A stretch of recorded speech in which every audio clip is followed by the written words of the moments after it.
સાગર sir, yes. Abroad study જવા માટે right agent પાસે પ્રોસેસ કરાવવી કેટલી ઇમ્પોર્ટન્ટ છે? Well, pretty nice question. First of all, agent એટલો મોસ્ટ ઇમ્પોર્ટન્ટ પાર્ટ છે.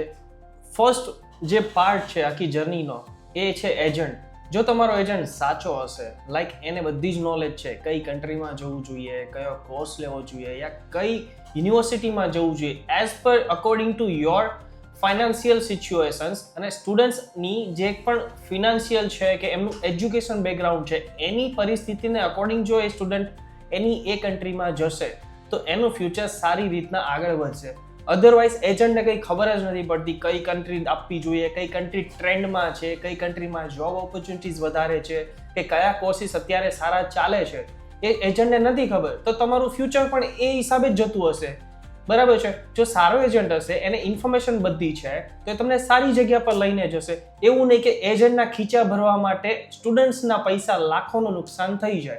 તો આવી સારી ઇન્ફોર્મેશન કે ગાઈડન્સ જોઈએ છે, આજે જ ફ્લાય ટુ સ્ટડી અબ્રોડ ઓવરસીઝનો કોન્ટેક્ટ કરો. આવો જ વિડીયો જાણવા છે, લાઈક કરો, શેર કરો અને ફોલો કરવાનું ભૂલતા નહીં.